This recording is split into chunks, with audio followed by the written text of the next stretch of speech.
Hello and welcome. First up, news from the Americas. U.S. President Donald Trump has forced out Attorney General Jeff Sessions a day after the midterm election results came in. Trump has vowed to fight if the U.S. House of Representatives' new Democratic majority initiates probes into his administration.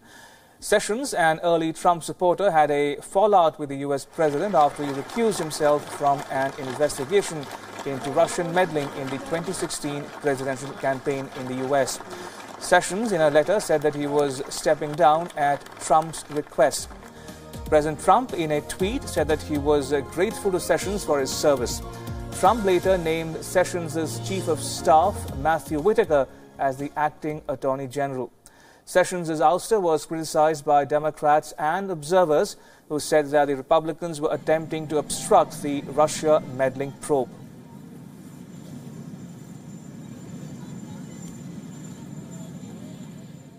And earlier we spoke to our correspondent Harry Horton in Washington, D.C. and asked him to put the developments in the right perspective for us. Listen in.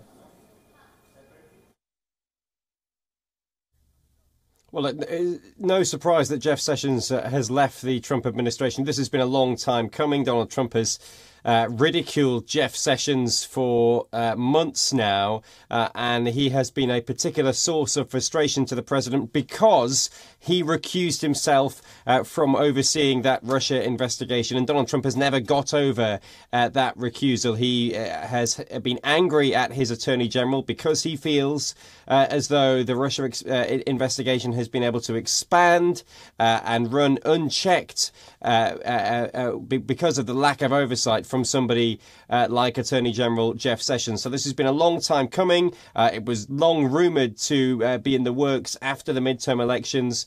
So no great surprise that this has happened. But now, of course, there is a huge question mark over the future of that Russia investigation as we wait and see who the next permanent Attorney General might be, and we wait and see what the acting Attorney General might do, if anything, whilst he's overseeing the Russia investigation. Well, look, I think, first of all, for the White House, it's not unusual for any White House to see a lot of turnover of staff after the midterm elections. You often see senior members of the cabinet choose this as an opportunity to leave. So, I think we can expect some more departures from the Trump administration in the next few weeks as we head towards the end of the calendar year. In terms of how Washington functions over the next 2 years, look, the huge difference, the big takeaway from this week is that the Democrats have managed to claw back some power in Washington. They now control one chamber of Congress.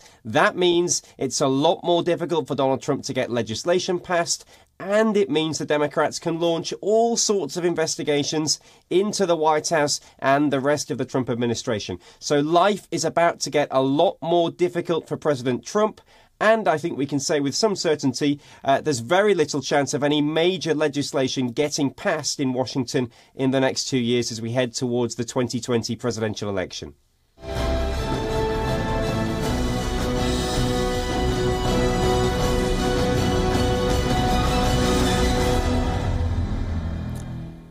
Now, President Donald Trump has said that he's ready to work with the Democrats after they attained a majority in the House of Representatives in midterm elections. Trump, however, added that he will adopt a warlike posture if Democrats investigated him. I really think, and I really respected what Nancy said last night about bipartisanship and getting together and uniting. She used the word uniting, and she used the bipartisanship statement, which is so important because that's what we should be doing. So we can look at us, they can look at us, and then we can look at them, and it'll go back and forth, and it'll probably be very good for me politically. I could see it being extremely good politically because I think I'm better at that game than they are, actually. But we'll find out. I mean, we'll find out. Or we can work together. You can't do them simultaneously, by the way, just in case somebody says, oh, you can do them both. No, you can't. Because if they're doing that, we're not doing the other, just so you understand. The real question is, you just sat up here and said that from this podium that are you offering an my way or highway scenario to the Democrats? You're saying that if they start investigating you, that you can play that game and investigate them. Better than them. Can you compartmentalize that? And I think I know more than they know. Can you compartmentalize that and still continue to work with them for the benefit of the rest of the country, No. or are all bets off? No. If they do that, then it's just all it is a warlike posture. Now, one reporter was at the receiving end of President's anger. The U.S. President hit out at the reporter when asked about the migrant caravan. Listen in. Thank you, Mr. President. I wanted to challenge you on one of the statements that you made in the tail end of the campaign in the midterms. That Here we go. If you don't mind, Mr. President, that this caravan was an invasion. As you know, Mr. President, I consider it to be an invasion. As you know, Mr. President, the caravan was not an invasion. It's a group of migrants moving up from Central America towards the border with the U.S. Thank you for telling me that. I appreciate it. Why did you characterize it as such? Because I consider it an invasion. You and I have a difference of opinion. But do you think that you demonized immigrants in Not this at all. election No, to try to keep them? I want them to come into the country, but they have to come in legally. You know, they have to come in, Jim, through a process. I want it to be a process, and I want people to come in, and we need the people. Your campaign. Wait. You know why we need the people, don't you? Because we have hundreds of companies moving in. We need the people. But your campaign had an ad showing migrants climbing over walls and so on. That's true. They weren't actors. They're not going to be doing that. They weren't actors. Well, no, it's true. Do you think they were actors? They weren't actors. They didn't come from Hollywood. Right. These were people. This was an actual, it happened a few days ago. And they're hundreds of miles away, though. They're hundreds and hundreds of miles away. That's not an invasion. Honestly, I think you should let me run the country. You run CNN. All right. And if you did it well, your ratings would be much better. If I may ask one other question, Mr. President, if I may ask one other question, are you worried? That's enough. That's enough. Mr. President, I was going to ask one of the other folks. That's enough. Pardon me, ma'am. Mr. President, that's enough. Mr. President, I had one other question, if I may ask, on the Russia investigation. Are you concerned that you may have? I'm not concerned about anything with the Russian investigation because it's a hoax. That's enough. Put down the mic. Mr. President, are you worried about indictments coming down in this investigation? Mr. President. I'll tell you what, CNN should be ashamed of itself having you working for them. You are a rude, terrible person. You shouldn't be working for CNN. Go ahead. I think that's unfair. You're a very rude person. The way you treat Sarah Huckabee is horrible. And the way you treat other people are horrible. You shouldn't treat people that way. Go ahead. Go ahead, Peter. Go ahead. In Jim's defense, I've traveled with him and watched him. He's a diligent reporter who busts his butt. Well, I'm not like a big the rest fan of of yours either, so I understand. To be honest. So let me ask you a question if I can. You repeatedly said... You aren't the best. Mr. President, you repeatedly, over the course of... Okay, just sit down, please. Well, when you report fake news, when you report fake news, which CNN does a lot, you are the enemy of the people. Go ahead. And Wion's Harry Horton explains why this Trump exchange with the reporter was unusually combative. Well, I think it's indicative of a more combative Donald Trump. I mean, it was a remarkable press conference. I mean, Donald Trump's press conferences are always pretty remarkable. This one was truly extraordinary. The president started off the press conference by boasting about what he said was a tremendously successful night for the Republican Party, but he didn't seem that pleased as the press conference went on, and I think you saw perhaps some of his frustrations with the results of the night come out in those combative exchanges with different reporters. And look, the tone in Washington has already been pretty ugly for the first 2 years of Donald Trump's administration. If that press conference is anything to go by, I think we could be in for a lot more mudslinging, a lot more division, and a lot more divisive rhetoric over the next 2 years before heading into a presidential election in 2020 that already looks like it could be even uglier than the one that we went through, not just this year in 2018, but of course the one in 2016 as well. All right, I want us to go over the election results once again. Let's understand what exactly happened. The midterm polls have thrown a mixed bag for Trump. He managed to retain the Senate for the Republicans, but the lower house, or the House of Representatives, has been taken over by the Democrats. Now, retaining the Senate is a big boost for the conservative legislative agenda of the Republicans. They will focus on putting as many conservative judges on the federal bench. They have already confirmed a record number of Trump-appointed judges in the last 2 years, and that will continue.